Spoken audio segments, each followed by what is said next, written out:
ডেনমার্কে move করার পরে আমি রুবেল ইউনিভার্সিটি থেকেই আবার পড়াশোনা শুরু করি। সো ওখানে অনেক কঠিন ছিল, বিশেষ করে ওটা ড্যানিশ ল্যাঙ্গুয়েজে ছিল, বাট রুবেল সবসময় এমনভাবে আমাকে সাপোর্ট করছে। রুবেলের ব্যাপারটা ছিল যে তুমি করো, আমি তোমার সাথে আছি।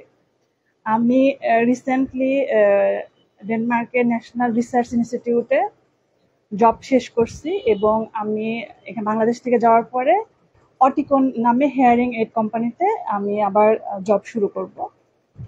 সো আমি আসলে হেয়ারিং এড নিয়ে কখনো কাজ করি নাই এর আগে, বাট রুবেল মনে হয় বলবে, রুবেল হেয়ারিং এড নিয়ে অনেক কাজ করছে এবং অটিকনটা হচ্ছে one of the best hearing aid company in the whole world.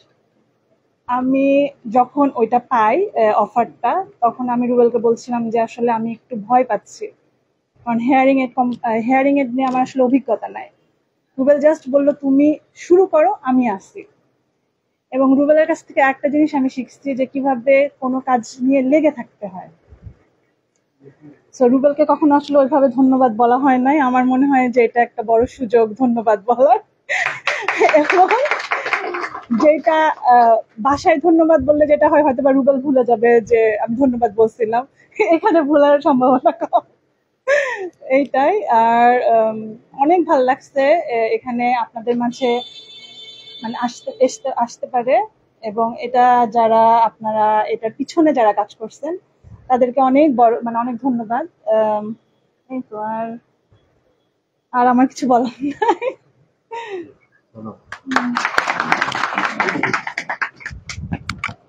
ধন্যবাদ আজকের অনুষ্ঠানের বিশেষ অতিথিকে যারা বক্তব্য রাখলেন। এ পর্যায়ে আমরা যাকে ঘিরে আজকের এই আয়োজন, আজকের অনুষ্ঠানের প্রধান অতিথি আমাদের অত্যন্ত শ্রদ্ধেয় জনাব ডক্টর মোহাম্মদ আমিনুল ইসলাম, তিনি তার বক্তব্য রাখেন। তাকে বক্তব্য রাখার জন্য আহ্বান জানাচ্ছি।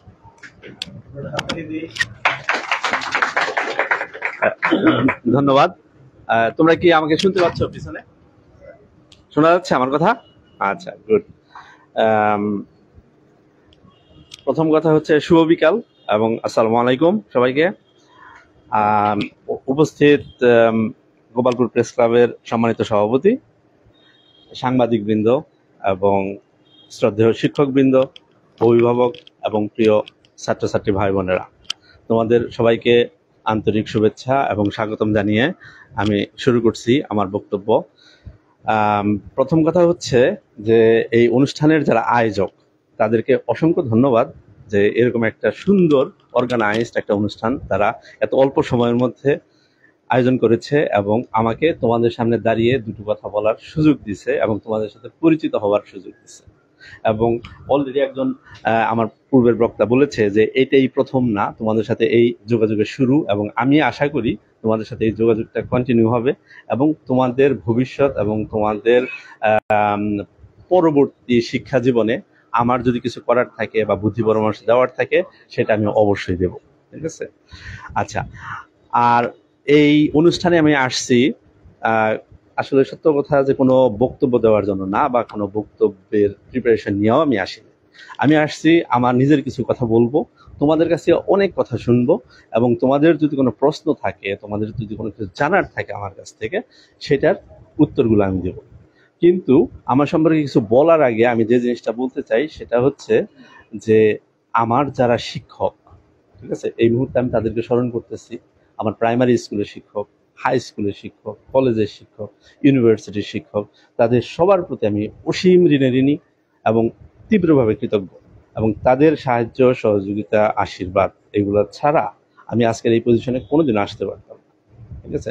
এবং এই অনুষ্ঠানে তোমরা যেহেতু সুতিবেম প্রাইমারি স্টুডেন্ট কেউ কেউ, সুতিবেম হাই স্কুলের স্টুডেন্ট কেউ কেউ, সো আমি দু একজন শিক্ষকের নাম বলতে চাই, না বললে অন্যায় করা হবে, যে তারা আমার জীবনকে কিভাবে চেঞ্জ করে দিছে। ঠিক আছে? তার মধ্যে একজন দুজন হচ্ছেন, মনে করো যে ওই আমাদের সুতিবেম প্রাইমারির প্রয়াত হেডমাস্টার জনাব সামাদ স্যার, তারপর ছিলেন আমান আলী স্যার, শাহজাহান স্যার, জীবন স্যার, এবং এদের মাধ্যমে আমার শিক্ষা জীবনের হাতেখড়ি। তারপরে আমি যখন সুতিবেম হাই স্কুলে গেলাম, সুতিবেম হাই স্কুলে আমি 2 বছর পড়েছি, এবং সেখানে আমি পেলাম, আমি খুবই লাকি, আমি পুলিন স্যারের মতো স্যারকে পেয়েছিলাম। তারপর হোসেন আলী স্যার, তারপর আরো এরকম দু একজন, রহিম স্যার যেমন। আমি গোপালপুর কলেজে পড়ি নাই, কিন্তু গোপালপুর কলেজেরও দুজন টিচার আমার জীবনে অত্যন্ত গুরুত্বপূর্ণ প্রভাব বিস্তার করছে। একজন হচ্ছেন স্বর্গীয় নিপেন স্যার এবং রাধা স্যার। এদের কাছে আমি অসীম ঋণী, এবং আমার স্যারদের মধ্যে যারা এখনো জীবিত তাদের দীর্ঘায়ু এবং সুস্বাস্থ্য কামনা করি, এবং যারা প্রয়াত তাদের আত্মার শান্তি কামনা করে আমি আমার বক্তব্য শুরু করছি। তো এই কৃতজ্ঞতাটুকু ছিল আমার বক্তব্যের ভূমিকা। এখন আমি আমার সম্পর্কে যে একটা কথা বলতে চাই, সেটা হচ্ছে তোমরা হয়তো অলরেডি জানো, বলা হয়েছে যে আমি ডেনমার্কে থাকি। ডেনমার্কের টেকনিক্যাল ইউনিভার্সিটির আমি অ্যাসোসিয়েট প্রফেসর, এবং ডেনমার্কের টেকনিক্যাল ইউনিভার্সিটি হচ্ছে one of the best university you can find in Europe. এবং বাংলাদেশের জন্য বুয়েট যেরকম, ডেনমার্কের জন্য টেকনিক্যাল ইউনিভার্সিটি অফ ডেনমার্ক ঠিক তাই। তো আমি ওটার অ্যাসোসিয়েট প্রফেসর, এবং আমি হচ্ছি ওই ডেনমার্কের টেকনিক্যাল ইউনিভার্সিটির মেকানিক্যাল ইঞ্জিনিয়ারিংয়ের যে এডুকেশন স্টাডি লাইন, সেই স্টাডি লাইনের হেড অফ স্টাডি ডিরেক্টরও বলে। তার মানে ওই স্টাডি লাইনের যত স্টুডেন্টদের রিক্রুটমেন্ট এবং ওই স্টাডি লাইনের যে কোয়ালিটি কন্ট্রোল, কারিকুলাম ডেভেলপমেন্ট, সব কিছু আমার দ্বারা হয়। আর ডেনমার্কের আমাদের ইউনিভার্সিটিতে বেশ কয়েকটা রিসার্চ সেন্টার আছে। তার মধ্যে একটা রিসার্চ সেন্টারের নাম হচ্ছে কাম, centre for acoustic mechanical microsystem. তো এই রিসার্চ সেন্টারটা আসলে আমি নিজ হাতে তৈরি করছি, এবং আমার ওয়াইফ বললো সেই হিয়ারিং এইড কোম্পানিতে জব শুরু করতেছে। ডেনমার্কের হিয়ারিং এইড কোম্পানিগুলা হচ্ছে ওয়ার্ল্ড ফেমাস। তোমরা জানো তো হিয়ারিং এইড কি? জানো হিয়ারিং এইড কি? তোমরা দেখবা যে যারা কানে শোনে না, হ্যাঁ, তারা কানে একটা যন্ত্র পরে, ঠিক আছে, ওই যন্ত্রটাকেই তোমার হিয়ারিং এইড বলে। এবং আমাদের বাংলাদেশে খুব বেশি হিয়ারিং এইডটা ইউজ হয় না। কারণ কি জানো? হিয়ারিং এইডটা অত্যন্ত এক্সপেন্সিভ একটা ডিভাইস, অনেক দাম। এটা একটা কম্পিউটার, একটা ল্যাপটপের যা দাম, তার সাথে ছোট্ট হিয়ারিং এইডটার দাম অনেক বেশি, ঠিক আছে। এই জন্য ওয়েস্টার্ন ওয়ার্ল্ড, ইউরোপ, আমেরিকা, যেখানে মানুষের টাকার অভাব নেই, তারা যখন কানে শোনে না 70-র পরে, 80-র পরে, তখন তারা ওই যন্ত্রটা ইউজ করে, ঠিক আছে। এবং ওই যন্ত্রটা বানানো এবং ওইটার টেকনোলজিটা ডেভেলপ করা, ওইটাতে কিভাবে প্রোডাকশন করা হবে, কোন ম্যাটেরিয়াল ইউজ করা হবে, এই রিসার্চগুলো আমরা আমাদের রিসার্চ সেন্টারে করি। এবং এই রিসার্চ সেন্টারটা চালানোর জন্য ডেনমার্কের 3টা হিয়ারিং এইড কোম্পানি আমাদেরকে সাপোর্ট করে, আমাদেরকে টাকা দেয়। আমরা রিসার্চটা করে সেই রিসার্চের রেজাল্টটা তাদেরকে দিয়ে দিই, এবং তখন তারা সেটা প্রডিউস করে মার্কেটে নিয়ে যায়, ঠিক আছে। তো ওই রিসার্চ সেন্টারটা ডেনমার্কে আমার হাতে তৈরি, আমাদের ইউনিভার্সিটিতে। এবং ওই রিসার্চ সেন্টারের একটা division, materials and manufacturing division, সেটারও হেড আমি। আর আমরা যারা ইউনিভার্সিটিতে আছি টিচার হিসেবে, প্রফেসর হিসেবে, তোমরা জানো যে আমাদের টিচিং করতে হয়, কিন্তু টিচিংটাই সব না। ধরো আমার কাজের আমি বলবো 40%, 40% সময় আমি টিচিং করি, বাকি 40% সময় আমার রিসার্চ, আর বাকি 20% সময় আমার তোমার অ্যাডমিনিস্ট্রেটিভ, স্টুডেন্ট ম্যানেজমেন্ট, তারপরে তোমার কোর্স ডেভেলপমেন্ট, কারিকুলাম ডেভেলপমেন্ট, এগুলো নিয়ে আমার কাজ করতে হয়। তো এগুলো গেল আমার বর্তমানের কার্যক্রম, ঠিক আছে। এখন আসলে আমার বর্তমান নিয়ে খুব বেশি বলার ইচ্ছা আমার আজকে না, আমি তোমাদেরকে আমার অতীত বলবো, কারণ আমি আজকে যেখানে আসছি, ঠিক আছে।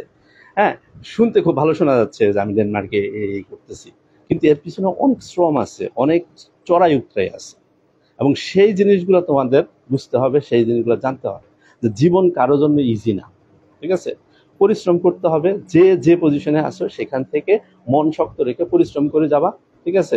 সৎ পরিশ্রম করে গেলে এক সময় না এক সময় তার ফল তোমরা পাবা, ঠিক আছে। তো সেই জিনিসটা আমি বলি। আমি জানি না আমাকে কতক্ষণ বলতে দেওয়া হবে, আমি বলতে শুরু করলে হয়তো অনেক বলে ফেলবো, কিন্তু আমার যখন টাইম যদি ওভার করে ফেলি তখন আমাকে থামাই দিয়েন আপনারা, অসুবিধা নেই। আচ্ছা, তো আমি যেটা বলতেছি, প্রথম কথা হচ্ছে, আমি বলতেছিলাম যে আমাকে তোমরা হয়তো অনেকে দেখো নাই, ঠিক আছে, অনেকে চেনো না, কিন্তু হয়তো তোমার বড় ভাই, তোমার বাবা, তোমার চাচা হয়তো আমার ক্লাসমেট ছিল, হয়তো আমার বন্ধু। অলরেডি আমি এখানে আমার 3-4 জন বন্ধু পাইছি। আমি আমার বন্ধুর ওয়াইফকে আমি ডিটেক্ট করছি, আমি পরে কথা বলবো তার সাথে, ঠিক আছে। সো আমি গোপালপুরের ছেলে, তোমাদেরই ছেলে, এবং তোমাদের মধ্যে থেকে আমি উঠে আসছি। আমার জন্ম হচ্ছে এই ধোপাকান্দি ইউনিয়নের শাপলাবাড়ি গ্রাম, ঠিক আছে। এখন রাস্তাঘাট মোটামুটি ভালো হয়েছে, যোগাযোগ ভালো হয়েছে, এখানে আসতে ধরো 20-30 মিনিটের মতো লাগে। কিন্তু একটা সময় ছিল আমার জন্মের পর দেয়, আমি জানি যে গত 10-15 বছরে বাংলাদেশের শিক্ষা প্রতিষ্ঠানগুলোর অনেক চেঞ্জ হয়েছে, কিছু ভালো চেঞ্জ, কিছু খারাপ চেঞ্জ, ঠিক আছে। কিন্তু আমি একটা কথা বলতে পারি, আমাদের সময় ক্যাডেট কলেজগুলোর মান অত্যন্ত ভালো ছিল, পড়ালেখার মান খুবই ভালো ছিল। সেই হিসাবে আমি খুবই লাকি যে আমি ক্যাডেট কলেজের মতো জায়গায় চান্স পাইছি, মির্জাপুর ক্যাডেট কলেজের মতো জায়গায়, এবং খুব ভালো কিছু শিখে আমি বের হতে পারছিলাম। এবং ক্যারেট কলেজে ইন্টারমিডিয়েট পর্যন্ত তোমরা জানো আমার ম্যাট্রিক ইন্টার দুইটাতেই 90% অ্যাবাভ মার্ক ছিল। এবং যখন আমি বেরিয়ে আসলাম তখন আমার প্রচন্ড কনফিডেন্স যে আমি যেখানে যেখানে পরীক্ষা দিব আমি সেখানে সেখানেই চান্স পাবো। ঠিক আছে। তারপর আমার মনে মনে একটা ইচ্ছা ছিল।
তুমি যত ভালো স্টুডেন্টকে হও, তুমি যদি বুয়েটের কোচিং না বুয়েটে চান্স পাও।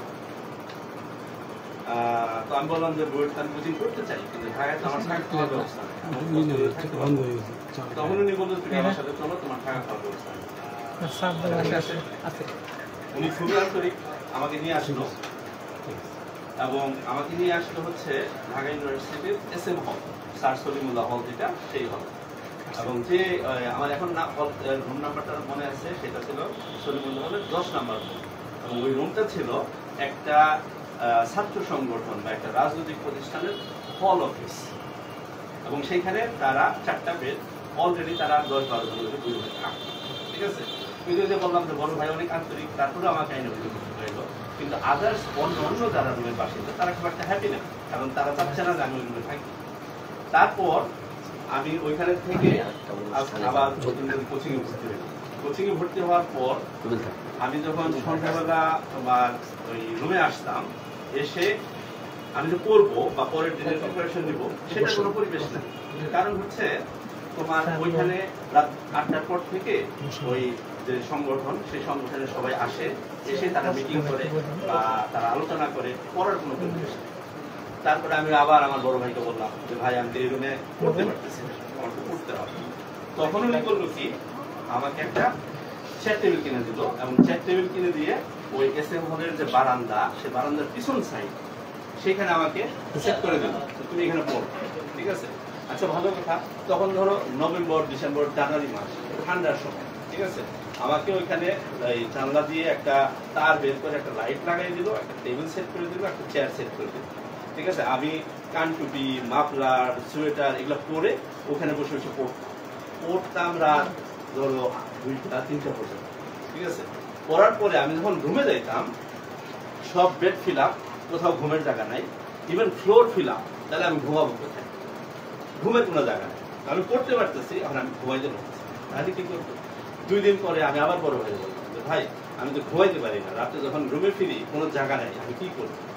তখন সে বললো আচ্ছা ঠিক আছে, তোমার ঘুমের ব্যবস্থা করা হবে। তখন আমাকে নিয়ে নীলক্ষেত গেল, নীলক্ষেত গিয়ে তোমার একটা তোষক, বালিশ, লেপ, একটা মশারি এগুলো কিনে দিল। ওই যে বারান্দায় যেখানে আমি পড়তাম টেবিলের পাশ দিয়ে ওইখানে ওগুলা সেট করে দিল যে বারান্দায় ঘুমাবো। আচ্ছা ঠিক আছে, বারান্দায় ঘুমাবো। তারপরে বারান্দায় ঘুমানোর পর সমস্যা হলো কি, তখন শীতের সময় ওই যে কুয়াশা পড়ে, হ্যাঁ, সেই কুয়াশা এগুলো ওই মশারি ভিজে টপ টপ টপ টপ করে পানি পড়ে এবং ওই লেপ কাঁথা ভিজে যায়। তারপরে বড় ভাই আমাকে বুদ্ধি দিল যে তুমি করো, ওই মশারির উপর দিয়ে 3-4 পল্লা করে পেপার দিয়ে দাও, ঠিক আছে? তো রাতের বেলা ওই পেপার দিয়ে মশারিতে ওইভাবে ঘুমাই। তারপরেও টপ টপ টপ টপ করে পানি। ওই SM হলের বারান্দায় পড়ালেখা করে এবং SM হলের বারান্দায় ঘুমিয়ে আমি 1.5 মাস কি 2 মাস বুয়েটে কোচিং করছিলাম। তারপরে আমার পরীক্ষা দিলাম, কিন্তু লাকিলি এক চান্স আমি বুয়েট চান্স পাইছি। নর্মালি ওই সময় আমাদের সময় 2বার পরীক্ষা দেওয়া হয়। প্রথম চান্সে মানুষ অভিজ্ঞতা নিত পরীক্ষা সম্পর্কে, সেকেন্ড চান্সে নর্মালি ভালো চান্স পাই। কিন্তু আমি লাকি ছিলাম যে প্রথম চান্সে আমার পরীক্ষায় চান্স পেয়ে গেছে। তাহলে এখন দেখো যে ক্যাডেট কলেজ থেকে পাশ করার পর কত কষ্ট করে আমি বুয়েটে চান্সটা পাইলাম। বুয়েটে যেদিন আমি হলে সিট পাইলাম, আমার কাছে মনে হলো আমি ঢাকা শহরে একটা বাড়ি পাইলাম, ঠিক আছে? তারপরে বুয়েটে পড়াশোনা করলাম এবং বুয়েটের রেজাল্ট ভালো। বুয়েটে পড়ালেখা শেষ করে যে চাকরির ইন্টারভিউ দেই সেই চাকরি হয় আমি 3-4টা পেলাম। গ্রামীণ ফোনে চাকরি পেলাম, ব্রিটিশ আমেরিকান টোবাকো ব্যাট যেটা হয় সেইখানে চাকরি পেলাম, আরও যেখানে ইন্টারভিউ দিচ্ছি সব কিছুতেই চাকরি পাচ্ছি। কিন্তু তারপরেও আব্বাকে জিজ্ঞেস করলাম যে কি করবো, চাকরিতে ঢুকবো না, আপনি কি চান? সে বললো যে আমার বংশে কেউ কোনোদিন বিদেশে গিয়ে কোনো ডিগ্রি নেয় না, তুমি দেখো একটা বিদেশি ডিগ্রি নিতে পারো, ঠিক আছে? তাহলে আবার বাবার স্বপ্নে পড়লাম, বাবার স্বপ্ন পূরণের জন্য আবার বিদেশে যাওয়ার চেষ্টা করলাম। আমাদের সময় নর্মালি আমাদের মতো স্টুডেন্টরা আমেরিকা যাবে, কানাডা যাবে এরকম, কিন্তু ওই সময় 2002-3-এর দিকে তখন ওই যে আমেরিকাতে ওয়ার্ল্ড ট্রেড সেন্টারে হামলা হয়েছিল, ওইটার কারণে তোমার ভিসা টিসা এগুলো বন্ধ ছিল আমেরিকা, কানাডা। এই জন্য আমি তোমার অল্টারনেটিভ খুঁজে বের করলাম সুইডেন, ইউরোপে।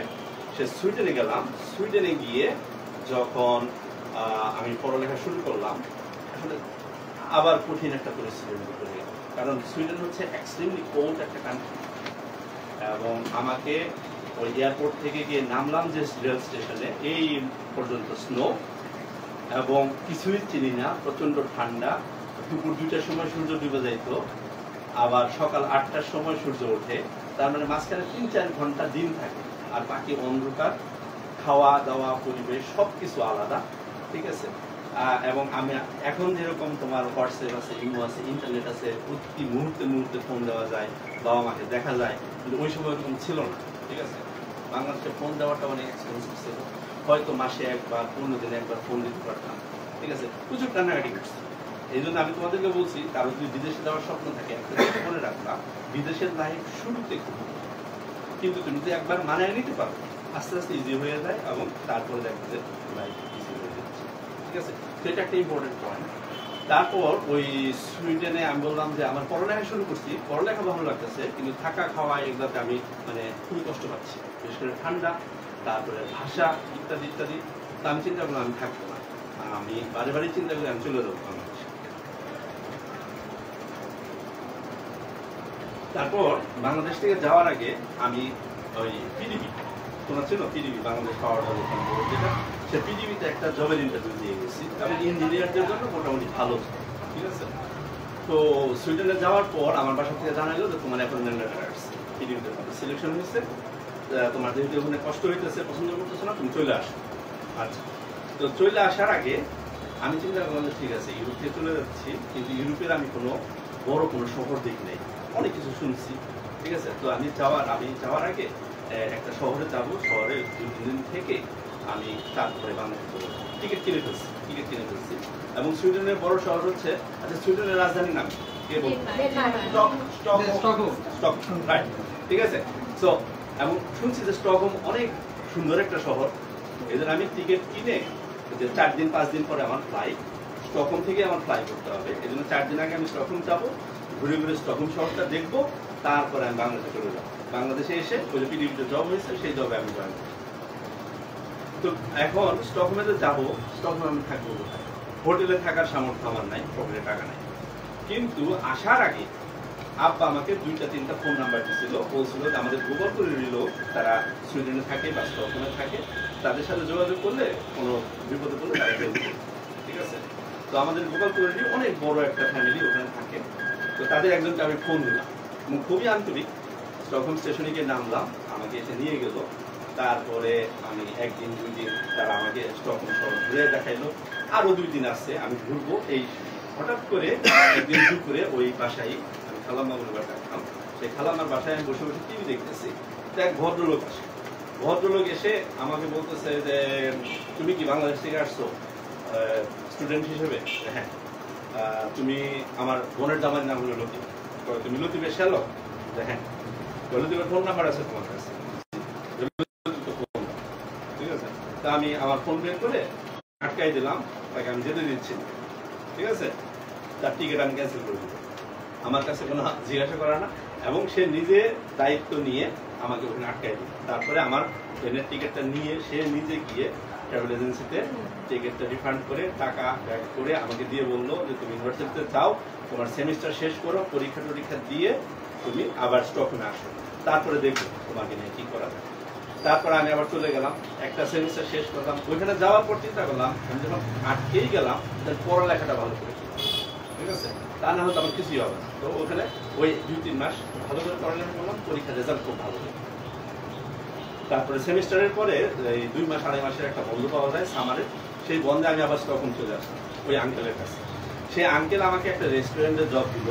সেই রেস্টুরেন্টে আমার কাজ ছিল হচ্ছে ডিশ ওয়াশিং করা, যে মানুষে যে খায় থাল বাটি গ্লাস এগুলো আমার ধুইতে হবে, আর বস্তা বস্তা পেঁয়াজ সেগুলো আমার কাটতে হবে। সেই পেঁয়াজ কাটতে গিয়ে চোখ দিয়ে পানি পড়তো।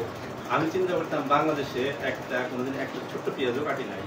তারপরে কোনোদিন যদি শখ করে ঈদের সময় মাংস কাটতে বসতাম, বাবা বলতো উঠো উঠো উঠো তোমার হাত কেটে যাবে, কিছু করতে দিত না। আর সেই আমাকে এখন বস্তায় বস্তায় পেঁয়াজ কাটতে হচ্ছে, বস্তায় তারপরে এই ডিশ ওয়াশিং করতে হচ্ছে। এটার একটা মেন্টাল একটা তোমার প্রেশার ছিল, খারাপ লাগতো। কিন্তু চিন্তা করলাম যে না, খারাপ লাগলে হবে না, আমার এটা করতে হবে, কারণ আমার টাকার দরকার, পর সেমিস্টার আমার করতে হবে। সো বিদেশের লাইফে এরকম শুরুতে অনেক কষ্ট হয়। তারপর আমি যখন তোমার এসে গেলাম ওই ওই ওই কাজটা শেষ করে হাতে কিছু টাকা জমলো, সেই টাকা নিয়ে আমি আবার চলে গেলাম সুইডেনে ওই আমার ইউনিভার্সিটি, এবং আমার থিসিসটা একটা ইন্টারন্যাশনাল অ্যাওয়ার্ড পাইছিল।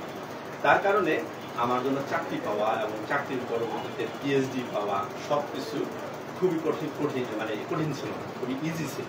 পরবর্তী যে ভাবটা আমি যেদিন আমার মাস্টার শেষ করছি আমাকে ডেকে নিয়ে কোম্পানি চাকরি দিচ্ছে। নর্মালি তোমার চাকরি পাওয়া এত ইজি ছিল না ওই টাইম। তারপরে চাকরি পাওয়ার পর আমি চিন্তা করলাম চাকরি করতে থাকবো। আবার বাবা আমার সাথে যোগাযোগ করলাম যে তোমরা কি চাও, হ্যাঁ চাকরি করবো নাকি অন্য কিছু, পড়ালেখা তাও আছে, আমি পিএইচডিও করতে পারি। তখন আবার বাবারা তোমার প্যারেন্টসরা বা বাবা মারা অনেক সময় করে কি জানো, আমার নিজের জীবনের একটা স্বপ্ন আবার তোমাদের চাপাই দিল। ঠিক আছে? যেমন বাবার স্বপ্ন ছিল সে পুলিশ অফিসার হবে, হইতে পারে না, তখন সে চায় যে আমি আমার ছেলেটাকে পুলিশ অফিসার বানাবো। কেন? যে আমার স্বপ্ন ছিল আমি হইতে পারিনি, আমার ছেলেকে। কিন্তু হয়তো ওই ছেলেটার মধ্যে পুলিশ অফিসার হওয়ার কোনো কোয়ালিটি নাই, তাকে দিয়ে হয়তো ডাক্তারি পড়াইলে সে সবচেয়ে ভালো ডাক্তার হবে। তার মানে যে আমার স্বপ্ন আরেকজনের উপর চাপাই দেওয়াটা ঠিক না। ঠিক আছে? এই জন্য তোমরা যখন তোমাদের কেরিয়ারকে চুজ করবা, কোন লাইনে তোমরা যেতে চাও, তখন বাবা মার পরামর্শ শুনবা, তারা কি বলে, কোনটা ভালো কোনটা মন্দ সেটা তারা বলবে। কিন্তু তুমি ডিসাইড করবা যে আসলে তুমি কি হইতে চাও, তোমার স্ট্রং পয়েন্ট কোনটা করতে তোমার ভালো লাগে। ঠিক আছে? তো এটা একটা সাজেশন যে এই জিনিসটাই। আরেকটা জিনিস হচ্ছে যে পরিশ্রমের কোনো বিকল্প নেই। ঠিক আছে? এটা আমরা সবাই জানি যে পরিশ্রম করতে হবে এবং নিয়ম অনুবর্তী তোমার রুটিন মেনটেন করতে। আমি এত ঘন্টা পড়ালেখা করবো, এত ঘন্টা খেলবো, এত সময় টিভি দেখবো, এরকম একটা নিয়ম একটা রুটিন ফলো করবা। তারা এই মনে করে যে অঙ্ক করতে বসছে, এক লাইন অঙ্কটা করলো, তারপর বললো ও আমার কাছে মনে হয় একটা ম্যাসেজ আসছে, ম্যাচটা দেখে আবার অঙ্কে ফিরে আসে। মানে তোমার মনোযোগ দেওয়ার ক্ষমতাটাকে একদম নষ্ট করে দিবে। ঠিক আছে? কিন্তু ভালো কিছু করতে হইলে কনসেন্ট্রেট করতে হবে, মনোযোগ দিতে হবে। এবং মনোযোগ দেওয়ার ক্ষমতাটাকে যত লেন্দি করতে পারবে। আমি এখন 2 ঘন্টা করবো, এই 2 ঘন্টার মধ্যে না আমি মোবাইল হাত দিব, না আমি গত বইয়ে হাত দিব, না আমি টিভির সামনে যাবো, না কেউ ডাকলে আমি থাকছি। এই 2 ঘন্টা আমার পড়া, ঠিক আছে? তো এইরকম একটা ডেডিকেশন রাখবো। মনে ভালো লাগে যে আমি ইন্টারনেট মোবাইল কি কাজ ইউজ করি। তুমি নলেজ সার্চিং এর জন্য ইউজ করতে পারো। তোমার বা স্কুলে একটা অ্যাসাইনমেন্ট দিচ্ছে, সেই অ্যাসাইনমেন্টের কিছু ইন্সপিরেশনের জন্য ইউজ করতে পারো। তো পজিটিভলি ইউজ করো, নেগেটিভলি ইউজ করো, তাহলে জীবনটা নষ্ট হবে না। তো এইটা একটা পয়েন্ট। আরেকটা পয়েন্ট হচ্ছে যে তোমার পার্সোনাল ওয়েলবিং, এটা বুঝো তো, তোমার নিজের স্বাস্থ্য, শরীর, মন, মানসিক, এটার যত্ন নিতে হবে, ঠিক আছে? এটা খুবই ইম্পর্টেন্ট। তুমি যদি সুস্থ থাকো শারীরিক মানসিকভাবে, সারা দুনিয়া তোমার পায়ের নিচে থাকে, ঠিক আছে? আর তুমি যদি নিজে অসুস্থ হয়ে পড়ো তাহলে তুমি কিছুই করতে পারবে না। তো এটা যত্ন নিবা, খারাপ কোনো অভ্যাসকে প্রশ্রয় দিবা না, ঠিক আছে? ভালো অভ্যাস, ভালো খাবার যেগুলো সেগুলো খাও। এই টিনেজ বয়সে অনেকেই দেখা যায় যে মনে হয় যে আমি আমার ফ্রেন্ডরা এটা করতেছে, ও স্মোক করতেছে, আমি একটু করি। জাস্ট কিউরিসিটির বশত শুরু করলে তোমার লাইফটা আস্তে আস্তে খারাপ হয়ে যাবে, নষ্ট হয়ে যাবে। সো স্বাস্থ্যের যত্ন নিবা, মনের যত্ন নিবা। আরেকটা জিনিস হচ্ছে মনে রাখবা যে কষ্ট এবং কঠিন সময় সবার জীবনে আসে, সবার জীবনে। হ্যাঁ, এখন কঠিন একটা সময়ে পড়লেই যে জীবনকে নষ্ট করে ফেলতে হবে, হতাশ হয়ে যেতে হবে, ফ্রাস্ট্রেটেড হয়ে যেতে হবে, তা না। কঠিন সময়ে পড়লে ধরো তোমার পরিবারে কেউ একজন মারা গেছে, আল্লাহ না, তারপরে তোমার একটা পরীক্ষা হঠাৎ করে খারাপ হয়ে গেছে, বা পরীক্ষার আগে তুমি অসুস্থ হয়ে গেছে, এই ধরনের সিচুয়েশন তোমার লাইফে আসতে পারে। কিন্তু জাস্ট ধৈর্য ধরবা এবং পরবর্তীতে তুমি সেটাকে রিকভার করার চেষ্টা করো, বা পরের যে সুযোগ সেটাকে ধরার চেষ্টা করো। সো মনকে শক্ত রাখবা, কঠিন কোনো কিছু হলে আল্লাহর উপর ভরসা রাখবা, নিজের উপর ভরসা রাখবা, পরিশ্রম করবা, দেখবা তার ফল এক সময় আসবে। আরেকটা হচ্ছে কানেকশনস উইথ আদার্স। তার মানে হচ্ছে বর্তমান যুগটা ঘুরতে চাও, সেই কলেজে আগে একজনের পড়ছে, বড় ভাই, সে ঢাকা ইউনিভার্সিটিতে পড়ে, তার কন্ট্যাক্ট নাম্বার তোমার কাছে আছে, তুমি তার ফোন দিয়ে দিবে। তো মানুষের কাছে হেল্প চাও, মানুষের কাছে হেল্প চাইলে মানুষ খুশি হয় এবং হেল্প নর্মালি মানুষের পড়ে, ঠিক আছে? কিন্তু তার জন্য তোমার কন্ট্যাক্টটা রাখতে হবে। আরেকটা জিনিস এখন তোমার খুবই ইম্পর্টেন্ট, সেটা হচ্ছে যে গ্রুপ ওয়ার্ক। তোমরা কি স্কুলে গ্রুপ ওয়ার্ক করো?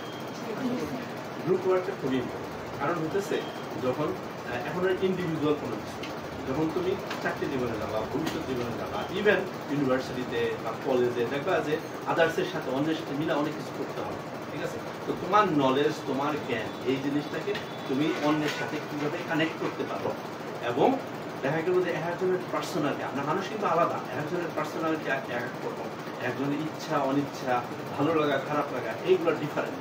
তো ওইগুলাকে রেসপেক্ট করে, ওইগুলাকে অ্যাকসেপ্ট করে তার সাথে একসাথে কাজ করাটা খুবই ইম্পর্টেন্ট, জীবনের জন্য অত্যন্ত জরুরি একটা স্কিল, মনে রাখো, ঠিক আছে? তারপরে এখানে আরেকটা আছে যে তোমার একটা এমন একটা মেন্টালিটি তৈরি করবা যে কোনো হার স্বীকার করবা, যে আমার একবারে হয় নাই, ঠিক আছে, সেকেন্ড বার চেষ্টা করতে থাকবে, লেগে থাকবে, দেখবা যে তোমার একবার না একবার তুমি সাকসেস হবে। তুমি যেই মুহূর্তে হার স্বীকার করে নিলা, যেই মুহূর্তে ভাবলা যে না এটা আমার দ্বারা হবে না, তখন তোমার জন্য আর আসলেই হবে, তোমার চান্স হলো 0। আর যে পর্যন্ত তুমি চেষ্টা করতে থাকবা, তোমার 2টা চান্স, আইদার 0 অথবা প্লাস, তাই না? এই জন্য চেষ্টা করতে থাকতে হবে, আমিও পারি এইরকম একটা অ্যাটিটিউড তৈরি করতে হবে, এবং কিছু কিছু রোল মডেল তৈরি করা, যাকে তোমার ভালো লাগে। হয়তো সিনিয়র ক্লাসের একটা বড় ভাই বা তোমার ক্লাসের একটা ভালো স্টুডেন্ট, তখন মনে করবা ও যদি পারে এটা আমি কেন পারবো, আমিও পারবো, ঠিক আছে? তো এই জিনিসটাও কিন্তু। তারপরে হচ্ছে তোমার আরেকটা জিনিস, সেটা হচ্ছে আমি বলবো যে তোমার এই আমাদের প্রাকৃতিক পরিবেশ, ঠিক আছে, এটার প্রতি একটা মমতা তৈরি করা, ঠিক আছে? শুধু আমাদের প্রাকৃতিক পরিবেশে আশেপাশে মানুষজন আছে তা না, গাছপালা, পশু পাখি, যাই আছে, সবকিছুর প্রতি একটা মমত্ব বোধ, একটা দায়িত্ব বোধ তৈরি হয়, এটা তোমাকে ভালো মানুষ হতে সাহায্য করে। তোমরা হয়তো জানো যে গ্লোবাল ওয়ার্মিং, জানো যে গ্লোবাল ওয়ার্মিং একটা অনেক বড় প্রবলেম, পৃথিবীর তাপমাত্রা বেড়ে যেতেছে, যেখানে বরফ থাকার কথা সেগুলো গলে যাচ্ছে, ওয়াটার লেভেল বাড়তেছে, এবং নিচু দেশগুলো আমাদের বাংলাদেশ, বিশেষ করে আমাদের দক্ষিণাঞ্চল সিরিয়াসলি এফেক্টেড হবে, অলরেডি হচ্ছে, হয়তো 10-15 বছর পরে এগুলো আরো বড় বড় নেগেটিভ এফেক্ট হবে, ঠিক আছে? অনেক বড় বড় সমস্যা এগুলো, কিন্তু as a responsible citizen of the world দায়িত্বশীল নাগরিক হিসেবে তোমার দিক থেকে, তোমার কাছ থেকে যতটুকু করার আছে ততটুকু তুমি করো। আচ্ছা, আমাকে বলো তো তোমরা যে এই গ্লোবাল ওয়ার্মিং বা আমাদের যে সাস্টেনেবিলিটি প্রবলেম, এটাতে তোমাদের দিক থেকে তোমরা কি করতে পারো? গাছ লাগাতে পারি, আমরা বেশি বেশি গাছ লাগাতে পারি। একদম বলো। আমাদের সকলেরই উচিত যে যায় প্রথম কথা হলো যত কম ইউজ করা যায়, মানে তাহলে তুমি ন্যাচারাল রিসোর্সটাকে কম ইউজ করবা। আর যখন ইউজ করো, ধরো এই পানির বোতল পূরণ করতে পারবা এবং তোমাদের মধ্যে একটা দায়িত্ব বোধ তৈরি হবে এবং এই দায়িত্ব বোধটা তোমাদেরকে জীবনকে একটা সঠিক রাস্তায় রাখতে নষ্ট করতে পারে। ঠিক আছে, এটা একটা জিনিস। আর সবচাইতে আমি বলবো যে সবশেষ এবং সবচাইতে ইম্পর্টেন্ট যে জিনিসটা আমি তোমাকে বলতে চাই, সেটা আমি আগেও বলছি, যে তোমার বাবা মা, শ্রদ্ধেয় শিক্ষক, অন্যান্য গুরুজন যারা আছে তাদেরকে রেসপেক্ট, তাদেরকে সম্মান করবে। ঠিক আছে, এবং শুধু তারা সম্মানীয় ব্যক্তি, তাদেরকে সম্মান করবা, কিন্তু অ্যাজ এ হোল সব মানুষকেই সম্মান করবে। ঠিক আছে, তার সামাজিক অবস্থান যাই থাক, তার সোশ্যাল স্ট্যাটাস যাই থাক, সে যাই করুক, সে যেমনই থাক, ঠিক আছে, অ্যাজ এ হিউম্যান মানুষ হিসেবে তার একটা সম্মান পাবে। সেই সম্মানটা তুমি সবাইকে দিবে। সেটা একটা রিক্সা ড্রাইভার হতে পারে, সেটা একটা মানে রাস্তার একদম স্ট্রিট লেভেলের কেউ হতে পারে, বা প্রেসিডেন্ট হতে পারে। সবাইকে মানুষ হিসেবে যে সম্মানটা, সেই সম্মানটা দিবা। কারণ সম্মান তুমি তখনই পাবা যখন তুমি অন্যকে সম্মান দিবে। ঠিক আছে, আর হচ্ছে তোমার ভালো মানুষ হওয়াটা খুবই জরুরি। ভালো স্টুডেন্ট এখন পাওয়া যায়, ভালো স্টুডেন্ট পাওয়া যায়, ভালো স্টুডেন্টই সব না। ভালো স্টুডেন্ট হওয়ার আগে যেটা হইতে হবে সেটা হচ্ছে ভালো একজন মানুষ। তুমি ভালো একজন মানুষ হয়ে স্টুডেন্ট একটু খারাপ হোক, দেখবা যে মানুষের দোয়ায়, মানুষের আশীর্বাদে তুমি জীবনে অনেক দূর আগে যাবে। কিন্তু আমরা আমাদের লাইফে দেখেছি যে অনেক ভালো স্টুডেন্ট, অনেক মেধাবী, ঠিক আছে, কিন্তু ভালো মানুষ না। ঠিক আছে, তারা বেশি দূর জীবনে আগাতে পারে। ঠিক আছে, আর আগাইলেও মানুষের যে দোয়া, মানুষের যে আশীর্বাদ, মানুষের যে সম্মান, সেই জিনিসটা তারা পায়। তো আমি আশা করব তোমরা প্রথমত ভালো মানুষ হবা, তারপরে মানুষের প্রতি, সমাজের প্রতি, দেশের প্রতি তোমাদের যে দায়বদ্ধতা, যে দায়িত্ব, সেটা তোমরা পালন করবা। আমি এখানে আমার বক্তব্য শেষ করতে যাচ্ছি। তোমাদের যদি কোনো প্রশ্ন থাকে অবশ্যই প্রশ্ন করবে। ধন্যবাদ। আচ্ছা, আমাদের অনুষ্ঠানের উপস্থাপক, আমাদের প্রেস ক্লাবের সেক্রেটারি সাহেব ভেরি একটা ইমার্জেন্সির জন্য উনি বাইরে চলে গেছেন, দুঃখ প্রকাশ করে গেছেন, উনি সময় হলে তা আসবেন। তো আমার মনে হয় যে আমাদের